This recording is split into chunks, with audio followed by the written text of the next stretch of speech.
How's it going, guys? JP here, and welcome to the seventh and final day in my 7 days of foreign horror. The final film that I'm going to be reviewing this theme week is Angst from the year 2003 with the tagline of Some Girls Are to Die For. This film also goes by the title Penetration Angst, and it is a UK film. So, Angst. It's kind of a bizarre one. It's very odd. I would kind of say it's like the film Teeth. If you guys seen that, it's a good film. But this one's just lesser in quality and not as good. Um, it follows kind of three characters, but our main character is by the name of Helen, who finds herself in this weird situation where she's not really ready for the whole intimacy thing with her boyfriend. They're in a car. He's kind of pressuring her, of course, and they really make this guy look like an idiot. Typical like douchebaggy dumbass. He's pressuring her. Anyway, he kind of tricks her into getting in this weird position where her head gets stuck in the window. He winds it up on her, and which is kind of a bit of a plot hole because she could have just unwound it. But it's low budget horror. What do you expect? Anyway, I don't want to. This is kind of. I don't know if I want to say it's comedic, but it kind of is. He begins to rape her, and it's in kind of a comedic way, I guess, based on the way that it happens. It's not a brutal or. I don't. Saying it's not serious. I mean, it is rape. Sounds a little wrong, but it's not played in a serious way. It makes the guy look like an idiot and a complete dumbass, and basically it's like Teeth but minus the teeth in the vagina. The guy just disappears. So basically her vagina kills people, but it's not bloody or anything like that. They just disappear and there's a pile of clothes. And it's kind of, the whole pile of clothes thing is funny.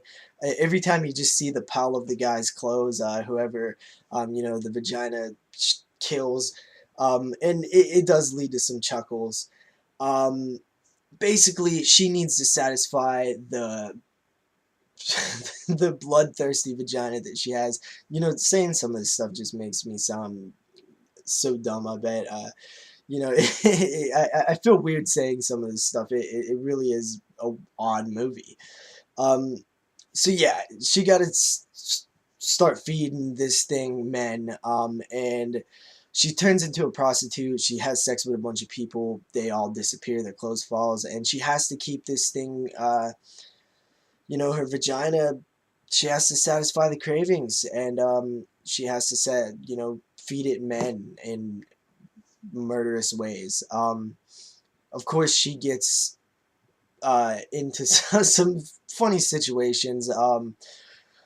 I don't even know where to go with this one. Anyway, let's go to the second character. The second character is kind of her. I guess it's kind of like the nerdy, awkward dude who really likes her, but she's not interested. He ends up meeting a pair of Siamese twins. Would it be a pair or would it just be Siamese twins? I'm not sure. Anyway, it doesn't matter. He ends up hooking up with one of them, but it's really awkward and weird because the other one's there. And, you can basically, that situation writes its own jokes, right? I mean, it's a funny situation. It's not, there's funny moments. Yeah, and it was just weird. It was odd. It was also bizarre.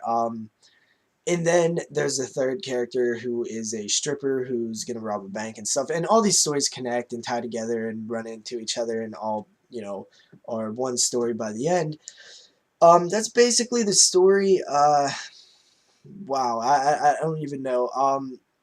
First of all, I think the main problem with this film is the length. It's, I believe, an hour and 40 some minutes, which is just absolutely insane for a film like this. I don't understand the director's thought process behind thinking that there was nothing that needed cut, that nothing could be cut from this film. I just don't get it.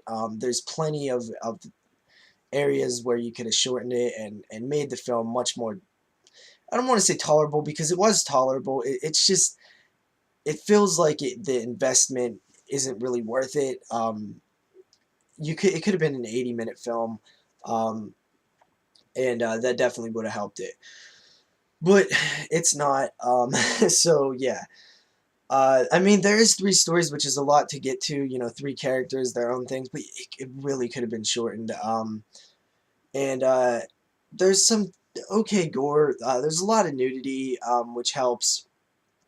Male nudity also, which doesn't help. But I guess it did kind of help because it was funny. A dude falls asleep with his dick out in the middle of the beach and it gets burned. So it was kind of funny. Yeah, I really don't know what to say about this one. It's very odd and bizarre. I was expecting it to be a slasher based on the cover. I knew nothing about it. I didn't read the back. I was expecting some kind of slasher. I searched it to make sure it was a foreign horror film, and that's pretty much it. I didn't know anything about it, and that's kind of why I love watching films that I don't know anything about, because you really don't know what you're gonna get, and it kind of makes for some interesting experiences. Anyway, I don't really know what else to say about this one. It's odd. It might be worth a watch if it sounds interesting enough. It's nowhere near as good as that film Teeth. I actually think that one's pretty funny. And, it's just kind of a well-made film. This one, lower budget, has its moments, but way too long. And that's the main thing I think I'm taking away from this one. Kind of forgettable a bit too. The odd stuff kind of sticks with you, but everything else is kind of forgettable. I would give Angst a 6 out of 10. And yeah, so maybe worth a watch. I don't know. You make your own judgment based on my review. And I'll see you guys again for another one of these 7 days of series. I think I'm going to try something a little different next time. It'll still be 7 days. It'll still have some sort of theme, but I don't think the films will have that much in common with them besides one thing. So, and it's going to be kind of more of an in-depth review on the actual um, release. I think I'm saying too much. So I'll see you guys then. Peace out.